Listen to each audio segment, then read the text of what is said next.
Hello students, welcome to my YouTube channel. आज हम बताएंगे आपको complete strategy for organic chemistry. अभी सीबीएसई और पीएससीबी का जो एग्ज़ाम आने वाला है 12th क्लास का, वो जो पीएससीबी का है वो 22 फरवरी को है और सीबीएसई का 28 फरवरी को है। तो उसी को ध्यान में रखते हुए आज हम ये वीडियो बना रहे हैं।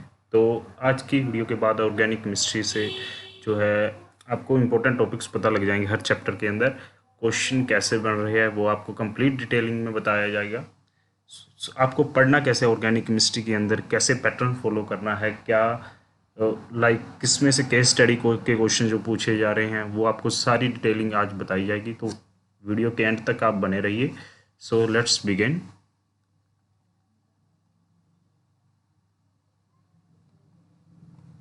तो हाँ जी, देखिए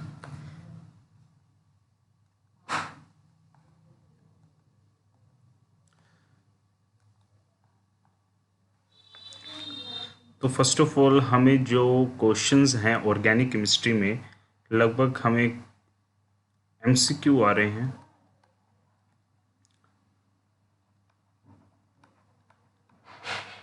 सब्जेक्टिव क्वेश्चंस और केस स्टडीज, ठीक है। सबसे पहले मैं जनरल केमिस्ट्री के पेपर के बारे में बात करूँगा कि हमें एमसीक्यू कितने आ रहे हैं। टोटल आ रहे हैं 18 एमसीक्यूज़। और जो सब्जेक्टिव जो क्वेश्चंस आ रहे हैं उनका जो मार्क्स की जो कंट्रीब्यूशन है वो है 44 मार्क्स। और एक जो है 8 मार्क्स की हैगी हमें केस स्टडी। जो जी केस स्टडी है जे मोस्टली कौन से चैप्टर में से अभी तक पूछी जा रही है। एक तो सोल्यूशन चैप्टर हो गया एंड वन इज़ बायोमोलिक्यूल। इस चैप्टर्स को आपको थोरली पढ़ना है पूरा अच्छे से। केस स्टडी आ रही है इनमें से, तो अच्छे नंबर आपको मिल जाएंगे केस स्टडी के। एमसीक्यू के लिए आपको जो है कंसेप्ट अच्छे से समझने होंगे, क्योंकि डीपली भी क्वेश्चन सीबीएसई वाले तो डीपली क्वेश्चन पूछ रहे हैं थोड़ा सा, ठीक है। और सब्जेक्टिव क्वेश्चंस लाइक 2 मार्क्स के भी क्वेश्चंस आ रहे हैं, 3 मार्क्स के क्वेश्चंस भी आ रहे हैं। तो उसके लिए भी आप प्रिपेयर रहिएगा, ठीक है। तो ये आ गई हमें हमारी जो मार्क्स डिस्ट्रीब्यूशन की बात। अभी हम बात करेंगे आगे।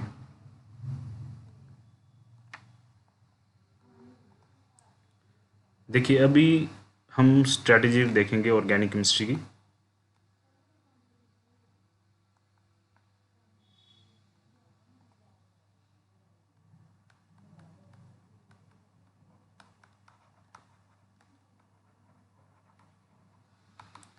Strategy for organic chemistry. देखिए ऑर्गेनिक केमिस्ट्री को हमने पढ़ना कैसे होता है। तो देखिए इसमें से जो क्वेश्चंस आते हैं, फर्स्ट ऑफ ऑल हमें अगर हम चैप्टर को पढ़ने अभी बैठते हैं तो उस चैप्टर को आपने कैसे जो है स्टडी करना है और कैसे आपको उसका व्यू लेना है चैप्टर का, तो उसे समझते हैं। देखिए इसमें से जो नंबर 1 पे आता है हमारा नोमेनक्लेचर, दूसरे नंबर पर आते हैं नेमिंग रिएक्शंस, ठीक है। तीसरे नंबर पर आता है कन्वर्जन्स। अभी 1 बाय 1 मैं डिटेलिंग में बात करूँगा, एक बार आप सुनिए। और कंप्लीट द रिएक्शंस,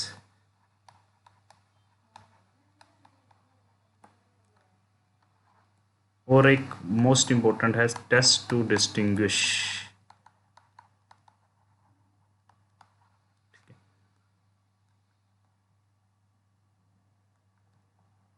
तो ऑर्गेनिक केमिस्ट्री के अंदर हमारे पास जो चैप्टर्स आते हैं, देखिए कौन कौन से चैप्टर्स हैं। हेलो अल्केन्स चैप्टर आ रहा है हमें, हेलो अल्केन, ठीक है। एक अल्कोहल्स वाला चैप्टर है हमें, ठीक है। एक एल्डिहाइड, अमाइंस और बायोमोलिक्यूल्स, ठीक है। बायोमोलिक्यूल्स तो लाइक थ्योरेटिकल चैप्टर हो चुका है। आपको इसके जो है फैक्ट्स एंड फिगर्स पढ़ना पड़ेगा, आपको अच्छे से डेफिनेशंस पढ़नी पड़ेंगी, लाइक डीएनए के बारे में पढ़ना पड़ेगा आपको, ठीक है। आरएनए, इसके बारे में डिटेलिंग में बात करूँगा, लेकिन आप पहले इसे सुनिए। जो देखिए ये nomenclature, naming reaction, conversions, complete the reaction, test to distinguish, हमारे जो पहले जो 4 चैप्टर्स हैं इनमें से जो क्वेश्चंस आ रहे हैं वो इस पैटर्न में से जो है सीबीएसई पूछ रहा है और पीएससी भी पूछ रहा है। नॉमेनक्लेचर पूछ रहा है, आपको कोई कंपाउंड दे दिया जाएगा, उसका जो है नेम जो आपको पूछ लिया जाएगा। नेमिंग रिएक्शंस पूछी जा रही हैं, सीधा डायरेक्ट आपको कोई नेमिंग रिएक्शन दे देगा, आपको अच्छे से सीधा बता देगा कैनिज़ारो रिएक्शन बताइए क्या होता है ना, तो आपको कैनिज़ारो रिएक्शन अच्छे से आनी चाहिए, एल्डिहाइड के टोन में आ रही है, ठीक है। और ठीक है, कन्वर्जन्स में अगर हम बात करें, कन्वर्जन्स बहुत इंपॉर्टेंट आ रही है, क्वेश्चंस आ रहे हैं, लाइक हम कैसे अल्काइल हैलाइड से एल्कीन बना रहे हैं, ठीक है, कैसे अल्कोहल से एल्कीन बना रहे हैं, लाइक ठीक है, एल्डिहाइड कैसे बना रहे हैं, एल्डिहाइड से कैसे हम अल्कोहल्स बना रहे हैं, तो ये कन्वर्जन्स आपको अच्छे से आनी चाहिए, ठीक है। उसके बाद कंप्लीट द रिएक्शंस, लाइक आपको एक रिएक्टेंट दे दिया गया है, रिएक्टेंट से आपको प्रोडक्ट बनाना है, आपको रिएक्टेंट कोई दे दिया है, आपको बीच में से रेजेंट भी दे दिया जाएगा यहाँ पे, ठीक है, तो आपको प्रोडक्ट पूछ लिया जाएगा। तो ऐसे क्वेश्चन भी काफ़ी पूछे जा रहे हैं। और test to distinguish, like distinguish test आ रहे हैं, जो अल्कोहल्स में से आ रहे हैं, इंपॉर्टेंट क्वेश्चन आ रहा है, विक्टरमियर टेस्ट आ रहा है, ठीक है, ल्यूकास टेस्ट आ रहा है जो एक, ठीक है, कार्बाइल अमाइन टेस्ट हो सकता है हमारा, हिंसबर्ग टेस्ट हो सकता है। तो इनमें से जो है क्वेश्चंस काफ़ी अच्छे जो बन रहे हैं और आने के कंप्लीट चांसेस है, तो आपको इन टेस्ट को अच्छे तरह से पढ़ना होगा, ठीक है। तो अभी हम आगे बात करते हैं। तो इस स्ट्रेटजी से हमने जो है इस चैप्टर को पढ़ने हैं। अगर हम इस स्ट्रेटजी से इस चैप्टर्स को पढ़ लेंगे, लाइक नॉमेनक्लेचर की प्रैक्टिस कर लो आप, नेमिंग रिएक्शंस को पढ़ लो आप, थोड़ा थोड़ा इंपॉर्टेंट, वहाँ से कन्वर्जन्स पढ़ लीजिए आप, कंप्लीट द रिएक्शंस पढ़ लीजिए, टेस्ट टू डिस्टिंग्विश, ठीक है। एक और जो है इनमें से क्वेश्चंस पूछे जा रहे हैं वो आ रहा है फिजिकल प्रॉपर्टी, उसके ऊपर भी अभी मैं बात करता हूँ नेक्स्ट स्लाइड में, वेट। जी हाँ, फिजिकल प्रॉपर्टीज़ के ऊपर भी क्वेश्चंस जो हैं जो अच्छे से बन रहे हैं, उसको भी हम देख लेते हैं अभी। लाइक फिजिकल प्रॉपर्टीज़ के अंदर, फिजिकल प्रॉपर्टी में आपको क्या पूछा जा रहा है, आपको लाइक पूछा जा रहा है बॉइलिंग पॉइंट, ठीक है, सोलुबिलिटी पे क्वेश्चंस बन रहे हैं अच्छे से।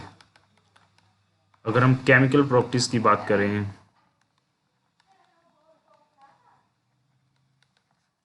केमिकल में एसिडिटी पूछी जा रही है, लाइक कार्बोक्सिलिक एसिड में पूछी जा रही है, ठीक है।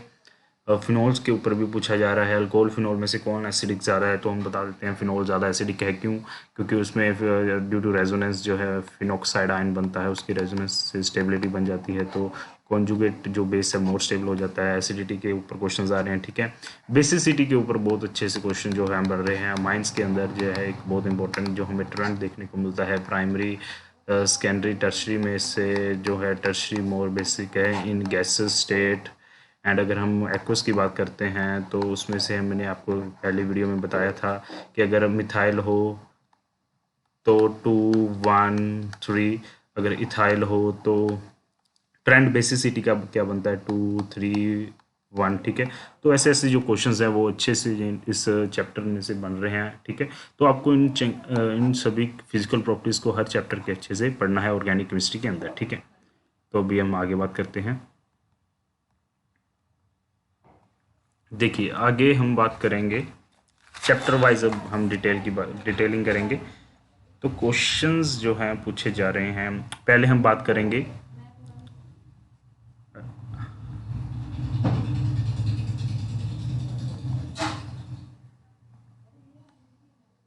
हेलो अल्केन, चैप्टर के बीच में से हमें जो क्वेश्चंस आ रहे हैं इंपॉर्टेंट, उसके बारे में बताऊंगा आपको, हेलो अल्केन और हेलोरिन्स के ऊपर। देखिए हेलो अल्केन और हेलोरिन्स में जो क्वेश्चंस बन रहे हैं हमारे, वो एक तो नॉमेनक्लेचर के ऊपर था, ठीक है, और एक SN1 एंड SN2 रिएक्शन, इसको आपको अच्छी तरह से पढ़कर जाना है। लाइक है ना, SN1 में हमारा कार्बोकेटाइन जनरेट होता है और SN2 में हमारा क्या ट्रांजिशन स्टेट बनती है, ठीक है, ट्रांजिशन स्टेट बन रही है हमारी, जे सेकंड ऑर्डर रिएक्शन होती है, जे ठीक है, हमारी जे फर्स्ट ऑर्डर रिएक्शन होती है, इसके लिए हम nucleophilic substitution first order reaction कहा जाता है। ये यूनिमोलिकुलर होती है, ठीक है, जे बाईमोलिकुलर होती है। इसमें अगर हम ट्रेंड देखें तो क्या होता है, SN2 में अगर हम रिएक्टिविटी की बात करें, जो है अल्काइल हैलाइड्स की बात करते हैं, तो हमें पता है स्टेरिक हिंड्रेंस जहाँ पे फैक्टर जो है फुल होता है, तो प्राइमरी उसके बाद के बाद, ठीक है। और अगर हम SN1 की बात करें, यहाँ पे कार्बोकेटाइन बनता है, तो कार्बोकेटाइन की वजह से जो स्टेबिलिटी ऑफ इंटरमीडिएट पे डिपेंड करता है, तो हमें पता है 3 डिग्री ज़्यादा, 2 डिग्री ज़्यादा और 1 डिग्री ज़्यादा, ठीक है। तो इस बेसिस पे जो हमें SN1 और SN2 आपको पता होना चाहिए, ठीक है। उसके बाद जो और इम्पोर्टेंट जो क्वेश्चंस बन रहे हैं इसमें, वो है हमारा जो है बीटा एलिमिनेशन के ऊपर जो क्वेश्चंस आ रहे हैं। 1 मिनट बताते हैं आपको। बीटा एलिमिनेशन के ऊपर बहुत अच्छे क्वेश्चन बन रहे हैं। बीटा एलिमिनेशन में like we are talking about the alcoholic KOH, this is doing the beta elimination, ठीक है। सो बीटा एलिमिनेशन कर कर हमारे पास जो अगर कोई अल्काइल हैलाइड है तो हमारी अल्कीन बन रही है वहाँ पे, ठीक है। तो ऐसे आपको जो है बीटा एलिमिनेशन आनी चाहिए। इसमें से जो इम्पोर्टेंट कंसेप्ट निकल कर आता है वो आता है सिरजेफ रूल, को इसका अच्छे से पता होना चाहिए। सिरजेफ रूल में हमें पता लगता है कि लाइक हम when we are doing the beta elimination of the alkyl halide, after doing that जो हमारा प्रोडक्ट बनेगा, जो अल्कीन बनेगी हमारी इधर बनेगी, ठीक है जी। अगर हमने इधर कोई अल्काइल हैलाइड ले लिया, उसकी अगर हम एलिमिनेशन कर रहे हैं KOS in the presence of alcoholic KOH, तो जो अल्कीन बनेगी वो मोर सब्स्टिट्यूटेड होनी चाहिए, ठीक है। तो ये सिर्फ रूल हमें कहता है, ठीक है। इसमें मार्को-वनिंको रूल है जो आपको अच्छे से आना चाहिए, ठीक है। मार्को-वनिंकोव्स रूल, ठीक है। एंटी मार्को-वनिंकोव्स रूल या क्रैश इफेक्ट जिसे कहा जाता है, जे H2O2 में पेरोक्साइड के अंदर जो है काम करता है, जो है एंटी मार्कोवनिकोव्स रूल, जे आपको अच्छे से पता होना चाहिए इसके बारे में, ठीक है।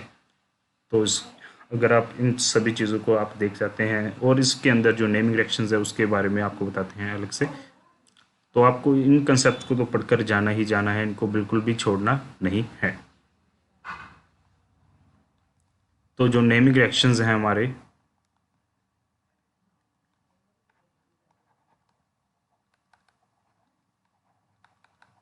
अल्काइल हैलाइड्स और हेलोरिन्स में, तो इसके अंदर जो आती है हमारी फिंकलस्टीन रिएक्शन आती है, फिंकलस्टीन रिएक्शन और स्वार्ट्स रिएक्शन आ रही है। तो इसके ऊपर क्वेश्चन भर भर कर आ रहे हैं, फिंकलस्टीन के ऊपर क्वेश्चंस आ रहे हैं बहुत अच्छे से, स्वार्ट्स सेक्शन में आ रहे हैं, तो इसको आप अच्छी तरह से देख जाना है, ठीक है। तो क्वेश्चंस अगर हम NCERT की बात करें, NCERT बुक में से जो आपकी एक्सरसाइज हैं वो एक्सरसाइज नंबर 10.1, 10.2, 10.4, 10.11 और 10.12, इन क्वेश्चंस को आपने अच्छी तरह से पढ़कर जाना है। इनमें से काफ़ी जो उम्मीद है क्वेश्चंस आने की 70 to 80% जो चांसेस बन रहे हैं, क्योंकि इनमें अगर आप इन क्वेश्चंस को भी अच्छे से कर जाते हैं तो काफ़ी आपके बेसिस हैं जो क्लियर हो जाएंगे। सो ठीक है, आई होप आपको अच्छा लगा होगा जो हेलोल्केन और हेलोरिन के बारे में। अभी हम बात करेंगे नेक्स्ट चैप्टर के बारे में, तो बने रहिए वीडियो के साथ।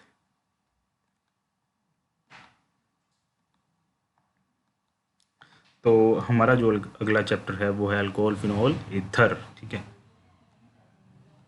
आई होप आपको समझ आ रहा होगा।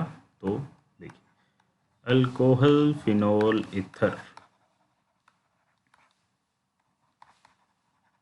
देखिए बहुत अच्छा सा चैप्टर है, बहुत प्यारा चैप्टर है, बहुत इंपॉर्टेंट कंसेप्ट्स इसमें से बनते हैं। तो अल्कोहल फिनोल ईथर में नॉमेनक्लेचर तो ठीक है आपको आना ही चाहिए, ठीक है ना, उसको तो हम छोड़ेंगे ही नहीं, नॉमेनक्लेचर तो करना ही करना है हर चैप्टर का, ठीक है। उसके बाद पहले नंबर पर ये हो गया हमारा। दूसरे नंबर पर जो आ रहा है क्वेश्चंस बहुत बर बर करा रहे हैं, वो है मैकेनिज्म पे। को मैकेनिज्म अच्छे से आना चाहिए। किसका मैकेनिज्म? मैकेनिज्म भी किसी का तो होगा ना, ऐसे तो नहीं। तो मैकेनिज्म जो होगा वो होगा हाइड्रेशन। मिनट, देखिए मैकेनिज्म के अंदर हम बात करेंगे हाइड्रेशन ऑफ अल्कीन्स, ठीक है ना, hydration of alkyne, dehydration of alcohols, ठीक है ना। तो इसके मैकेनिज्म को आप अच्छे से देख जाना, ठीक है ना। तो डिहाइड्रेशन, देखिए अगर हम डिहाइड्रेशन करते हैं अल्कोहल्स की, देखिए अगर हम अल्कीन की हाइड्रेशन करते हैं तो बनता है अल्कोहल, अगर हाइड्रेशन करते हैं अल्कीन की तो बनता है अल्कोहल, अगर अल्कोहल की डिहाइड्रेशन करते हैं तो क्या बनेगा? अल्कीन ज़रूर बनेगा। और अल्कीन के साथ एक और प्रोडक्ट भी बन सकता है कई बार हमारा डिहाइड्रेशन जो अल्कोहल का होता है, तो इससे इंपॉर्टेंट देख जाना। डिहाइड्रेशन अगर हम अल्कोहल की करते हैं तो एक तो अल्कीन भी बनता है हमारे पास, अलग अलग टेम्परेचर की बात करते हैं। एक ईथर बनता है, ठीक है। तो जो आप टेम्परेचर्स देख जाना, टेम्परेचर रेंज अभी मेरे ध्यान में नहीं है, शायद अल्कीन जो है लेस टेम्परेचर पे बनता है और ईथर ज़्यादा टेम्परेचर पे। तो आप प्लीज़ बुक को एक बार देख लीजिएगा, ठीक है। एनसीईआरटी को आप देख जाना। उसके बाद हम बात करते हैं नेमिंग रिएक्शंस, ठीक है। तो नेमिंग रिएक्शंस इसमें से कौन सी पूछी जाती हैं, तो वो आपको अच्छे से पढ़कर जाना है अल्कोहल्स के अंदर, ठीक है ना। फिनोल और ईथर के अंदर एसिडिटी के ऊपर क्वेश्चंस आ रहे हैं, फिनोल की एसिडिटी क्यों ज़्यादा है भाई अल्कोहल से, ठीक है। तो इसको आप अच्छे से देख जाना। और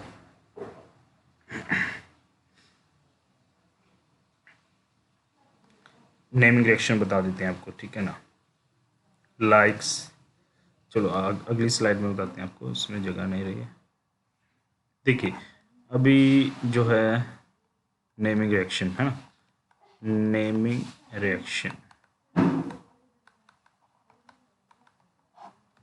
अल्कोहल फिनोल ईथर के अंदर कॉल्स जो है हमारी रिएक्शन है, ठीक है। कॉल्स रिएक्शन आपको अच्छे से कर जाना है। एक मिनट, मैं कलर चेंज कर लूँ पेन का। कॉल्स रिएक्शन के बाद हमारी आती है रिएक्शन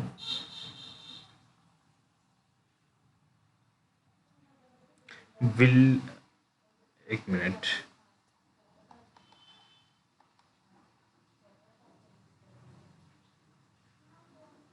विलियम सिंथेसिस, ठीक है। एसिडिक प्रॉपर्टीज के बारे में आपको अच्छे से पढ़कर जाना है, ठीक है। तो इन रिएक्शंस को आपने अच्छे से पढ़कर जाना है, ठीक है। ग्रिग्नार्ड रीजन पर भी क्वेश्चंस आ रहे हैं इसके अंदर, तो वो भी आपको अच्छे से पढ़कर जाना है। अल्कोहल फिनोल के अंदर काफ़ी कंसेप्ट्स हैं, लेकिन आपको थोड़ा सा इम्पोर्टेंट ही पढ़कर जाना है।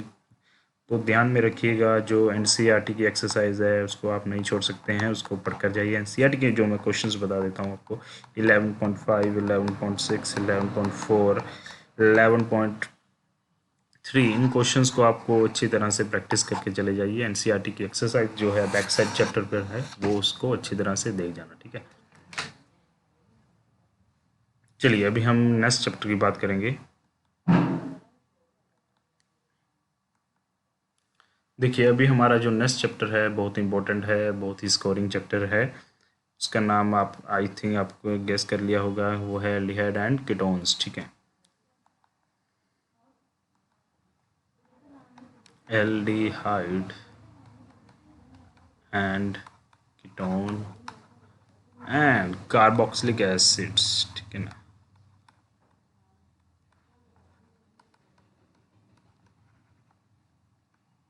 वेटेज है 7 to 8 मार्क्स की। इंपॉर्टेंट कंसेप्ट बताए जाएंगे आपको, अच्छे से सुनिए ध्यान से। जो इसमें से क्वेश्चंस डायरेक्ट आ रहा है अभी उसी की बात करेंगे हम। डायरेक्ट क्वेश्चन आ रहा है कैनिज़ारो रिएक्शन, नेमिंग रिएक्शन की बात करेंगे। कैनिज़ारो रिएक्शन है, कैनिज़ारो रिएक्शन में क्या होता है, एल्डिहाइड लेते हैं, एल्डिहाइड के अंदर ही सेल्फ ऑक्सीडेशन और रिडक्शन हो जाती है। एक हमारे पास अल्कोहल बनता है और एक कार्बोक्सिलिक एसिड बनता है, सोल्ट बनता है, सॉरी। उस तो हमें पता होना चाहिए कैनिज़ारो रिएक्शन के अंदर, ठीक है ना। कैनिज़ारो रिएक्शन के बाद आता है हमारा एल्डोल रिएक्शन जो है, क्रॉस एल्डोल रिएक्शन की बात करेंगे। एल्डोल रिएक्शन लिख लीजिए। एल्डोल रिएक्शन के अंदर हम दो एल्डिहाइड्स लेते हैं। इसके अंदर जो है मेन जो है कि अल्फ़ा हाइड्रोजन होना चाहिए भी हमारे एल्डिहाइड के पास, ठीक है ना।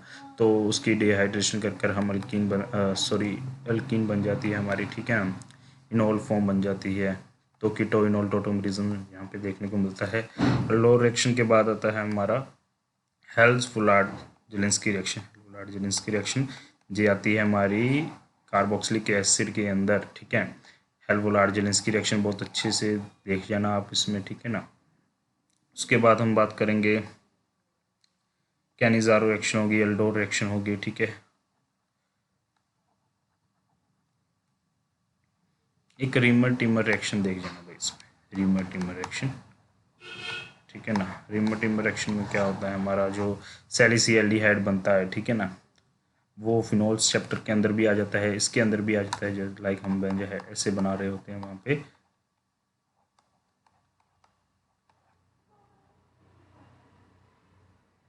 ठीक है। फिनोल के साथ हमारा जो है CH लग जाता है, तो इसे बेंजाल्डिहाइड कह देते हैं हम, तो इसको अच्छे तरह से देख लेना।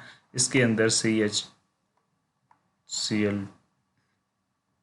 हमारे इसके अंदर जो है मिथिलीन जो बनती है, सॉरी वेट,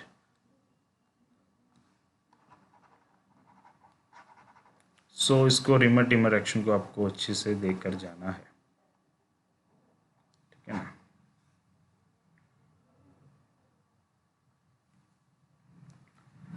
तो अभी हम आगे बात करते हैं। सी के अंदर एल्डिहाइड कीटोन के अंदर एसिडिटी पे क्वेश्चंस आ रहे हैं बहुत अच्छे से। एसिडिटी ऑफ कार्बोक्सिलिक एसिड की बात करेंगे, ठीक है जी, आपको अच्छे से देख कर जाना है। और रिडक्शंस आ रहे हैं अभी, इंपॉर्टेंट रिडक्शन जो है इस चैप्टर के अंदर, उसको आपको अच्छे से देख कर जाना है।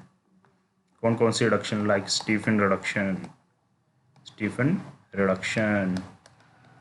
Clemmensen reduction. डायरेक्ट क्वेश्चन आ रहा है नेमिंग रिएक्शंस के ऊपर। और कौन सी रहेगी, वोल्फ किश्नर रिडक्शन, ठीक है भाई। और रोजनमंड रिएक्शन आ रही है, तो आपको अच्छे से देख के आना। वोल्फ किश्नर में लाइक हम NH2 लेते हैं, ठीक है। वो क्लेमेंसन रिएक्शन में HgHCl लेते हैं, ठीक है भाई। स्टीफन रिडक्शन में हम लाइक CH3CH2CN होता है, साइनाइड की रिडक्शन कर देते हैं, तो हमारे पास अमाइन बन जाता है एक तरह की। तो ऐसे रिडक्शन हाइड्रोजन की एडिशन कर रहे होते हैं, ठीक है। क्लेमेंसन रिडक्शन में भी हम जो हमारा जिस सी ग्रुप होता है जो CH2 में कन्वर्ट हो जाता है, इसके अंदर भी ऐसा ही होता है, CO कन्वर्ट हो रहा है CH2 में, ठीक है। तो इन अच्छी तरह से देख जाना, ठीक है। लिनलार कैटलिस्ट को अच्छे से पढ़कर चले आना। लिनलार्स कैटलिस्ट, ठीक है, हाइड्रोजनेशन करता है, जे सिस हाइड्रोजनेशन करता है, ठीक है ना। तो आपको अच्छे से पढ़कर जाना है। और NCERT एक्सरसाइज आपको अच्छे से देख कर जानी है। इसके अंदर NCERT एक्सरसाइज 12.2, 12.5, 12.3, 12.4 और 12.10, ये क्वेश्चंस आपको अच्छे से जो है NCERT की बुक में एक्सरसाइज दी हुई है, उसको अच्छे से रीड आउट कर लेना। आपके जो है काफ़ी क्वेश्चन सॉल्व हो जाएंगे, ठीक है। अभी आगे बात करेंगे हम, कौन सा चैप्टर रहेगा last, this is the amine. उसके बाद हम बायोमोलिक्यूल्स की बात करेंगे। तो देखिए,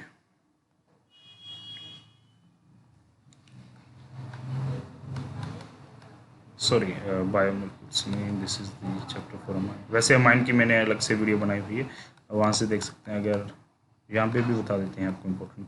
देखिए अमाइंस के अंदर जो है एक तो basicity, no doubt basicity question पूछा जा रहा है, ठीक है। आपको स्टार्टिंग में ही बता दिया गया था बेसिसिटी के बारे में।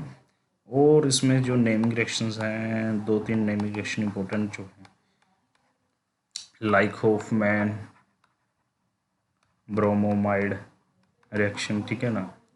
और कौन सी है इसमें, थैलेमाइड रिएक्शन होगी, गैब्रियल थैलेमाइड रिएक्शन, ठीक है। कार्बाइलमाइन रिएक्शन हो गई, बहुत इंपॉर्टेंट है। कार्बाइलमाइन रिएक्शन 4 प्राइमरी अमीन्स के लिए होती है, जिस सिर्फ प्राइमरी अमीन देती हैं, ठीक है। तो इसको देख के ही जाना आपने। उसके बाद इसमें जो है डायजोनियम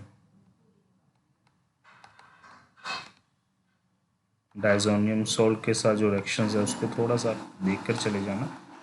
ऊपर से आपको उसमें से क्वेश्चन एक आधा क्वेश्चन आपको उसमें से देखने को मिल जाता है। तो अमाइंस के अंदर बस आप इतना सा देख जाइए। नॉमेनक्लेचर तो आपको करना ही करना है, नो डाउट, ठीक है ना। तो सोलिबिलिटी एक अच्छे से देख जाना इसकी। सोलिबिलिटी के बाद, ठीक है, हो गया हमारा जो चैप्टर। तो NCERT के क्वेश्चंस जो हैं इम्पोर्टेंट, वो देखिए इसमें से कौन से बन रहे हैं। इसमें से 13.4, 13.8, 13.9 एंड 13.3। तो इन क्वेश्चंस को आपको मिस नहीं करना है, अच्छे से देख कर जाना है। चलिए आगे बात करते हैं। हमारा जो लास्ट चैप्टर है वो है बायोमोलिक्यूल्स।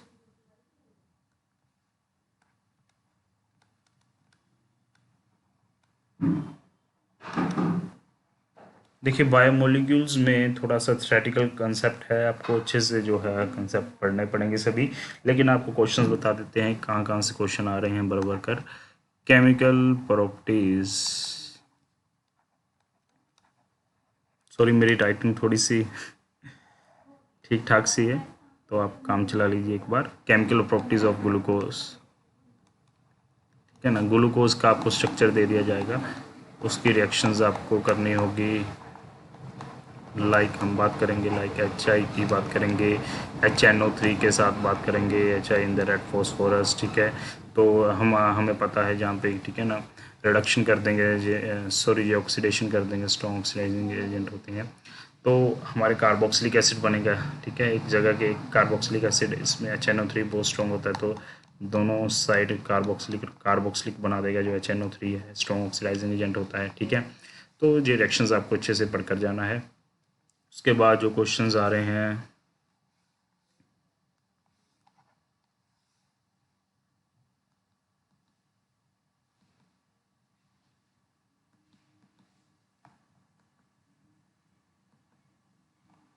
देखिए उसके बाद हमारा जो है इसके ऊपर जो क्वेश्चंस बन रहे हैं, एक मिनट में पेन ले लूँ। ग्लूकोज की बात होगी, ग्लूकोज के बाद हम बात करेंगे प्रोटीन्स की। प्रोटीन्स की ना डीनेचुरेशन के ऊपर क्वेश्चन आ रहे हैं। डीनेचुरेशन क्या होता है भाई? डीनेचुरेशन का एक प्रोसेस होता है जिसके अंदर हम क्या करते हैं, जो स्ट्रक्चर है उस प्रोटीन का, उस पॉलीपेप्टाइड चेन के अंदर का जो स्ट्रक्चर है, हम उसकी कंपोजिशन को बिना जो है डिस्ट्रॉय किए उसके अंदर जो है इसके स्ट्रक्चर में चेंज लाना। लाइक अगर हम बात करें, लाइक ये एक प्रोटीन की एक चेन है, ठीक है जी। इसके अंदर जो जहाँ पे अमाइनो एसिड है, एक मिनट में कलर चेंज करके आपको बताता हूँ अच्छे से, जहाँ पे अमाइनो एसिड्स हैं, ठीक है।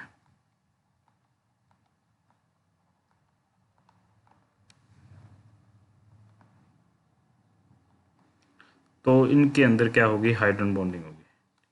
क्या होगी? Hydrogen bonding. जिस हाइड्रोजन बॉन्डिंग की वजह से ये कोयल हो चुके हैं, थोड़ा सा स्पायरली स्ट्रक्चर बन चुके हैं हमारे, ठीक है।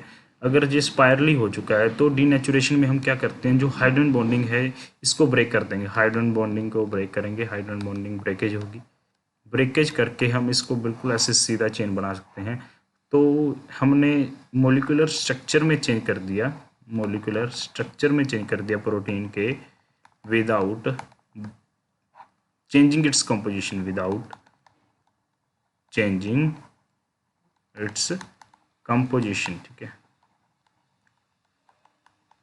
तो breakage of hydrogen bonding and change it's molecular structure, ठीक है, without changing its composition is called denaturation of protein, ठीक है। सिंपल सा क्वेश्चन था, आपको आना चाहिए, ठीक है, इसकी नॉलेज।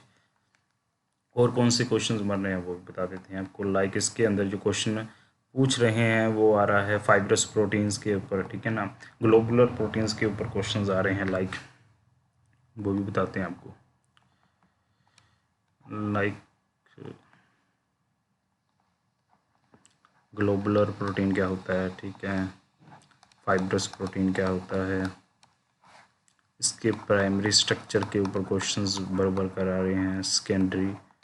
सेकेंडरी में हमारे बीटा प्लेटेड होते हैं, ठीक है ना, स्ट्रक्चर होता है, तो उसे अच्छे से कर जाना।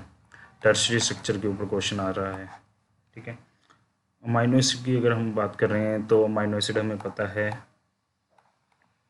COH ग्रुप होता है, NH2 ग्रुप होता है, और एक R ग्रुप होता है, एक H ग्रुप होता है। तो ऐसे एसिडिक अमाइनो एसिड की बात करेंगे, बेसिक अमाइनो एसिड के ऊपर क्वेश्चन आ रहा है, वीक होता क्या है ये, ठीक है ना। तो इसको अच्छे से दे के आना, basic amino acids, acidic amino acids,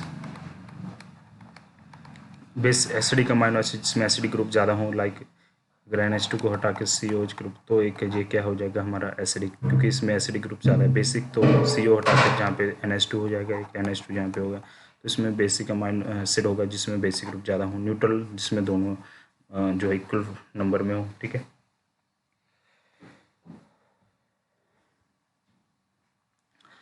तो अभी और क्या रह गया हमारा, इसमें से देखते हैं। लगभग हमने बात तो कर ली है जैसे कि, और लास्ट टॉपिक थोड़ा सा डीएनए आरएनए के बारे में आपको नॉलेज होनी चाहिए। सिंपल सा क्वेश्चन पूछ रहे हैं बिल्कुल, डीएनए आरएनए, है ना। डीएनए डबल स्टैंडर्ड होता है, जिस सिंगल स्टैंडर्ड होता है, ठीक है। डीएनए डबल स्टैंडर्ड, इसमें क्या होता है, हमारा जो एडेनिन होता है, यहाँ पे एडेनिन की जगह में क्या होता है, यूरासिल होता है, ठीक है ना। सॉरी एडेनिन नहीं, सॉरी थायामाइन होता है, ठीक है। डबल स्टैंडर्ड होता है, ठीक है। तो डीएनए को जब आरएनए में कन्वर्ट करना होता है तो होती है ट्रांसक्रिप्शन,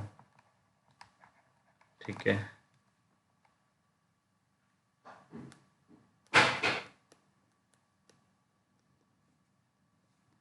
आरएनए से प्रोटीन्स बनते हैं तो उसे कहते हैं ट्रांसलेशन, तो ये आपको पता होना चाहिए, ठीक है।